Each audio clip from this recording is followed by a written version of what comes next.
welcome back to the Dope Student Podcast. Hi, my name is Julia, Hi, my name is Ida. and welcome back to another Dope Student Podcast episode. Today's guest is a true advocate for Philly's youth and someone who proves that relationships can change lives. We're honored to welcome Kevin Todd, a founding staff member at St. James Schools in North Philadelphia and the founding director of the Graduate Support Program. Kevin isn't just an educator. He's a mentor, a coach, and a strategic leader, and a man who shows up for his students at every step of the way. Whether it's guiding fifth graders into college, coaching basketball as a Husky, or making sure families have food on the table and a roof that doesn't leak, Kevin is all about the work. With degrees from Founding University, Fordham University, and the University of Pennsylvania, and a background of the city year in Urban Blazers, he brings experience, empathy, and energy to every room. He's even working with Mr. Jarrett to bring middle school trades to St. James, a game changer for the next generation. Let's get into it. Let's kick it back. What inspired you to help launch St. James Schools, and what made you commit to North Philly? Well, thank you guys for having me. That was a great introduction. So I was a founding member of St. James School. I wasn't one of the people who had the true vision. I worked with our current president, Dave Kasovich, when I was a City Year Corps member. You guys might know City Year. Do you guys know the red jackets that be in public schools? You guys might not have them at Mayfair. Mr. Bird used to do that, yeah. Yeah. So I was a City Year Corps member back in the dinosaur ages.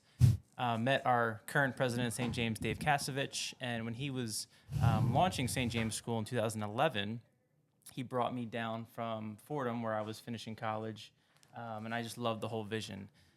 It was a really unique time in Philly education, where a lot of reform was happening, and the vision for St. James was a really holistic, nurturing environment to help transform the lives of the students in our neighborhood. So that's what kind of inspired me to join St. James and to stay for now almost 15 years. You started the graduate support program from scratch.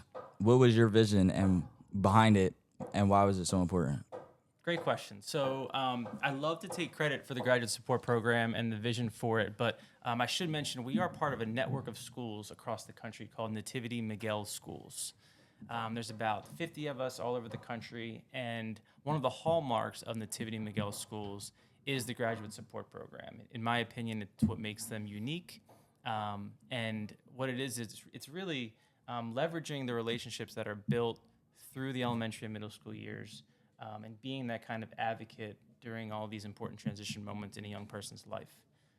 So the ability to watch and get to know students, cousins, brothers, sisters, all the way from 9 years old, growing up through high school into college and seeing their development, you hit the nail on the head. That's kind of what inspires me and what has really driven me to keep doing this work.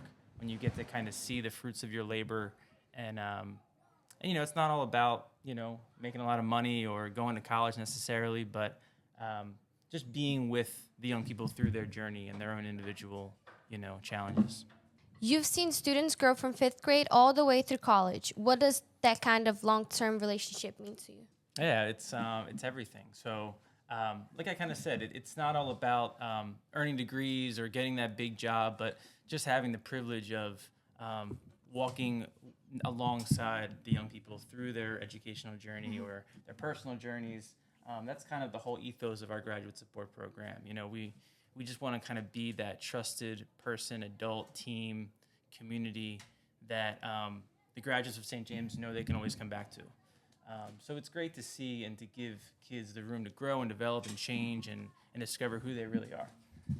I think it brings all the adults at St. James who are involved a ton of joy and satisfaction. You mentioned some of your students were even in your wedding. What does that say about the power of mentorship and consistency? Yeah, I mean, the oldest kids who are now the oldest St. James graduates are 23, 24, some turning 25 this year. My family and I, we've known them since they were 9, 10 years old. They feel like family. They are family.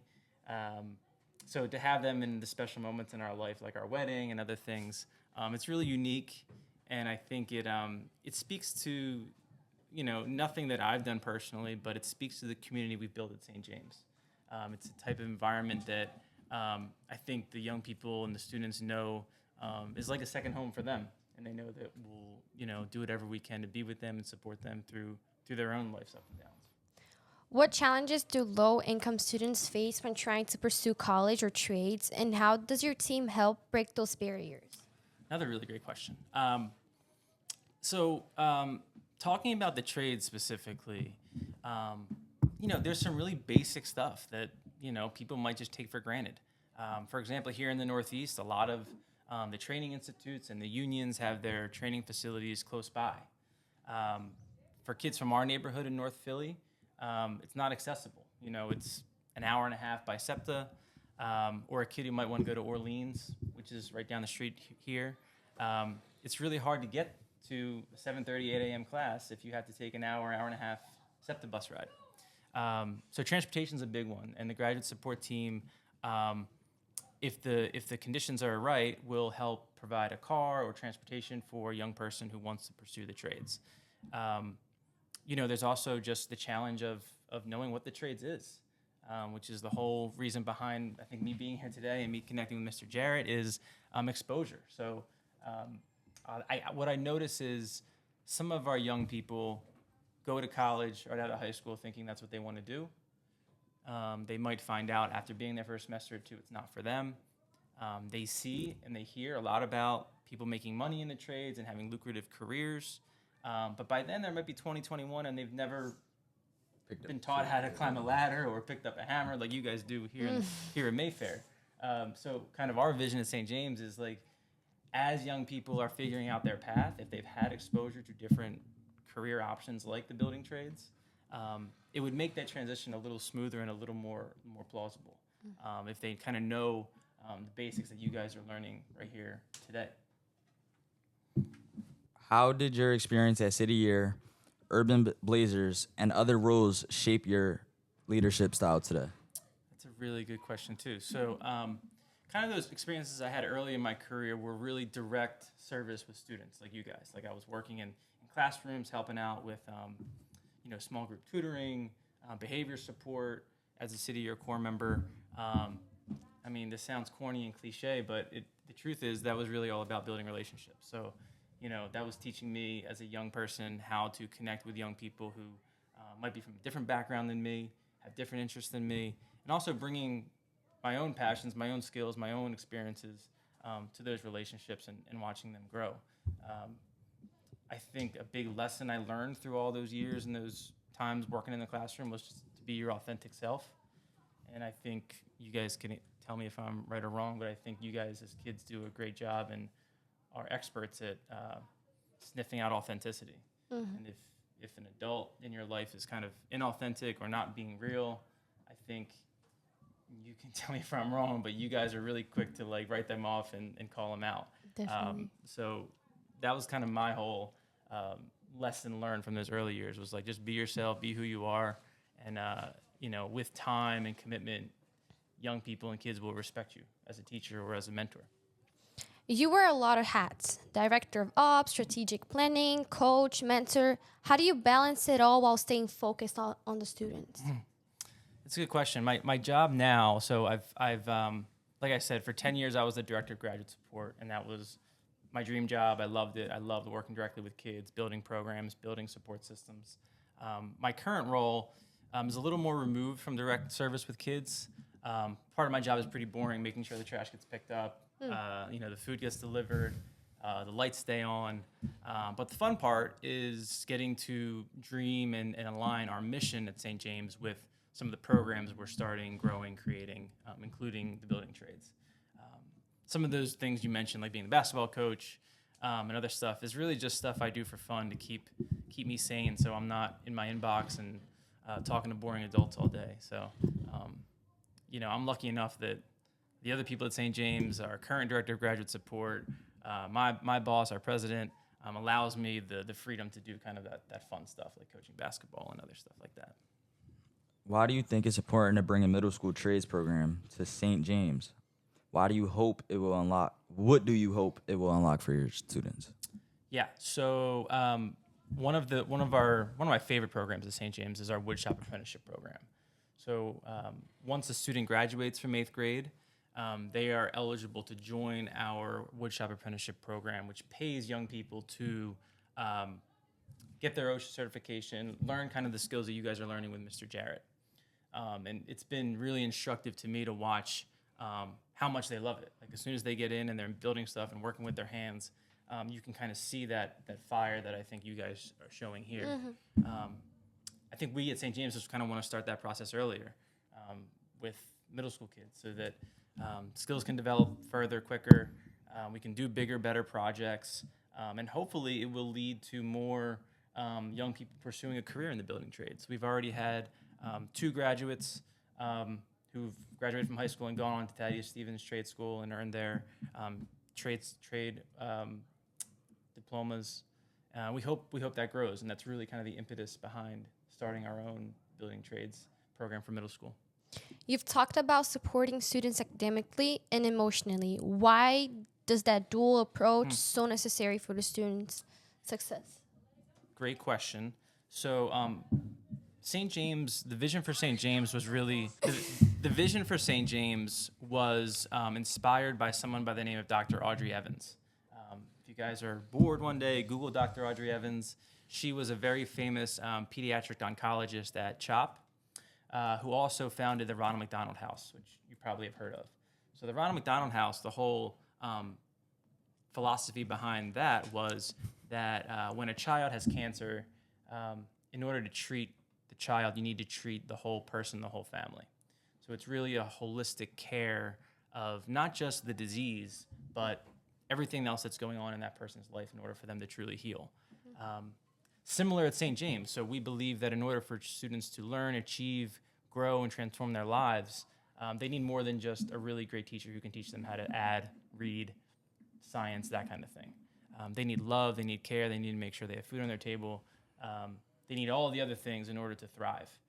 So that's why we take a holistic approach to all of the things we do at St. James: education, care, care for the neighborhood, our spiritual life, all of that.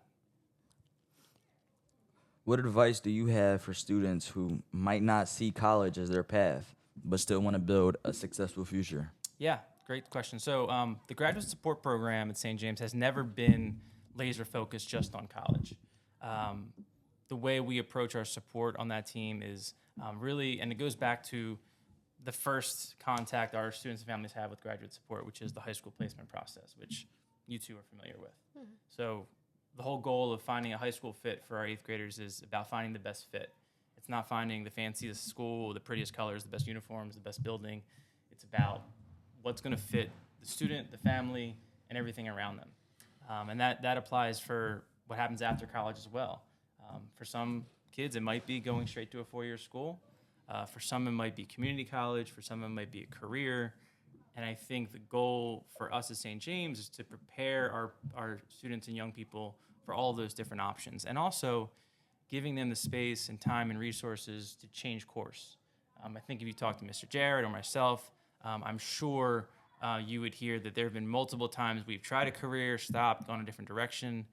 And for me personally, that's my goal. Is I want to give the kids at St. James, the young people, the freedom, the flexibility, the confidence to try something, find out it doesn't work, and try something different. So college is a great path for a lot of people for success, but it doesn't have to be perfect. It doesn't have to be straight. It could be a circuitous path, as you might say. St. James also offers food relief, legal help, and home repairs. Why is community care just as important as classroom learning? Yeah, it goes back to my previous answer about holistic care. So we are a neighborhood school. I think like Mayfair too, so all of our students live in the neighborhood. So it's not just kids who are coming here to learn things in the classroom. We are an embodiment of the neighborhood and the community around us.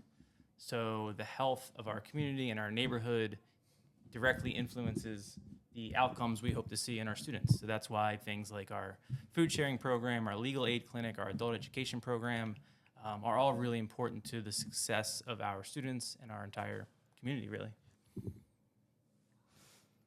What's one thing you wish more people understood about youth in North Philly and the power that they hold? Great question. I don't know where you guys got these questions from, but they're great. It actually relates directly to the building trades, Aiden. So the two kids, for example, who have gone off and went to trade school and are now working in the trades, I see a deep, deep desire to want to work. I think that's the biggest, like you said in the question, misunderstanding that people might have about young people, especially young people in North Philly. They want to work. They want to work so bad sometimes that I think it influences their decisions in a negative way, which was kind of the original impetus behind the woodshop program. Our kids want to make money. They need to make money. They want to work for it. And the woodshop program, the reason we pay those who participate is that we don't want them to go work at Target where they may not learn the best skills for their career growth on a Saturday. I'd rather have them working 3, 4, 5 hours in the woodshop where they're making the money they need to make and they're learning the skills that could be leveraged in the future for a real career that's lucrative and rewarding and satisfying for them. So that's my answer is our kids want to work, they want to be productive, they want to make stuff. We need to give them the opportunities to do it. Thank you so much for being here and answering the questions. And thank you for watching another episode. Bye.